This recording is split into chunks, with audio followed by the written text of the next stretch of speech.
What's up and good day mga boss? Welcome back dito sa aming shop, Iming Ace Airsoft.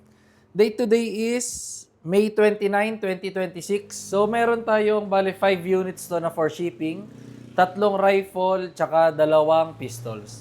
So guys, unahin ko lang tong isang rifle.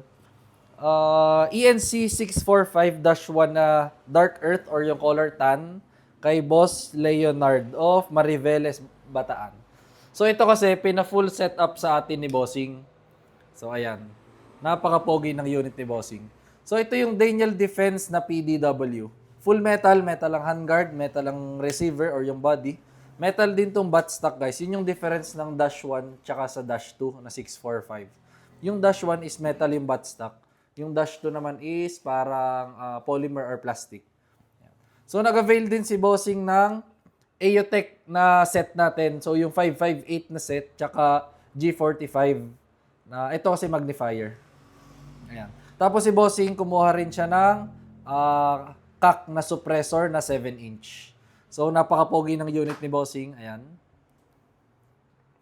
Ayan. Then guys, ito nga palang hollow sight to, itong AOTech. So kapag ayaw nyo gamitin tong magnifier or kung malapit lang yung target nyo, so flip to side siya. Ayan. So nafi-flip to side. Ayan. So para hollow sight lang, then ito, kung may magnifier. Ayan. So napaka-pogi guys itong set na to. Isa sa mga mabebenta natin. Tapos guys, turo ko na lang din. Ito lang yung i-zero nyo. So kapag na-zero nyo na to, once na gagamitin nyo tong magnifier, parehas na lang din. So meron ding up and down, tsaka left and right na magnifier. Bale, purpose nito is igigitnaan nyo na lang yung pinaka-crosshair nitong hollow sight, nitong AOTech na 558. So madali lang naman guys, trial and error lang talaga ang pag-zero. Ayan. So, Daniel Defense na PDW. Then adjustable din tong buttstock. May kasama na rin siyang LiPo battery and charger. Si Bossing nag-avail din nga din pala siya ng extra magazine natin na color tan. So ito na lang gamitin natin yung stock. So try natin.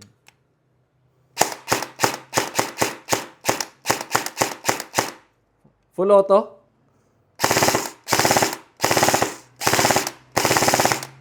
Yan. So napakaganda ng tunog niya.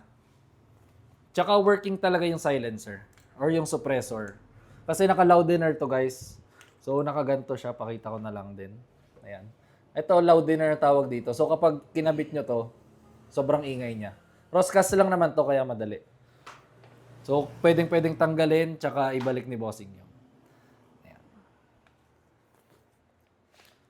Next unit is ito, 2 unit ang kinuha ni Bossing. ENC 620 na black, tsaka ENC 643 na red, kay Boss Romel of Agusan del Sur. So, 620, ito, isa sa mga bestsellers natin. So, ito yung MK18 na around 12 to 13 inches tong handguard na full metal, quad rail. So, kung lalagyan siya ng attachments, pwede. Metal tong handguard, metal din tong receiver. Then metal tong rear sight, itong charging handle, adjustable yung buttstock. Ayan. Flip din yung front and rear sight niya. May kasama na rin tong battery and charger. So try natin.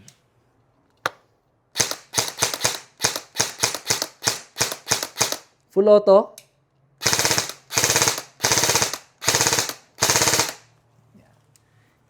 ENC 620. So guys, available to dun sa 9-inch lang kung gusto nyo medyo mas maikli. Ayan. Yung ENC 603 ang code niya. Next unit ni Bossing, itong ENC 643 na red. Kung mahilig naman kayo sa mga color red, so ayan, perfect na perfect to sa inyo. Tsaka meron pa tayong available na mga color red din. Lahat naman nasa Google Drive natin. So full metal handguard, itong receiver metal din. And kung mapansin nyo, skeletonized yung design ng receiver niya or yung pinaka-body. Yan. Kita niyo yung magazine. Then may accents siyang mga color red. Yan. Adjustable din tong buttstock. Then guys, naka flat trigger. Ayan. So napakaganda. Try natin. Semi-auto muna.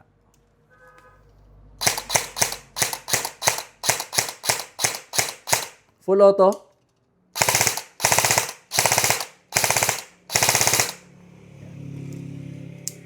ENC 643. Battery niya guys, nasa likod lang din. So ito, proceed na tayo sa pistols. First pistol, double bell 721 kay Boss J of Zamboanga del Sur. Isa sa mga mabebenta natin is yung Glock 17. So napakasimple ng design niya. Metal ang slide, polymer ang lower frame. Wala siya masyadong complications. Kabilang side ito. Then guys, turo ko na lang din nga pala. Sa base pad niya, meron siyang Glock na markings. Ayan. Then kung maglalagay kayo ng gas, ibababa niyo lang to. Ito. Baba, then slide yung base pad. Ayan. Baba, then slide yung base pad. Makikita niyo na yung lagay ng gas. Ito. Ayan. So, try natin tong unit ni Bossy.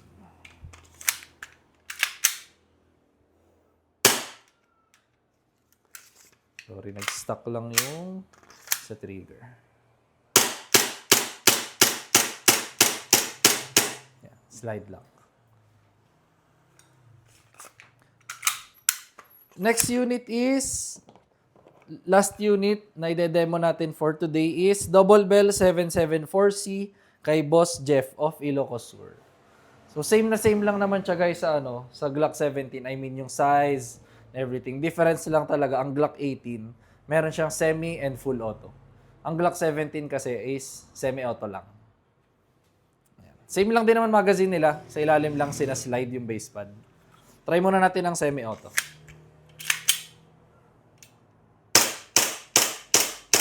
Full auto, baba lang tong selector, guys. Make sure nakasagad siya pababa. Then burst fire or pitik-pitik lang. Slide lang. Then nga pala, laging ibabalik ng semi-auto. Ito. Yan.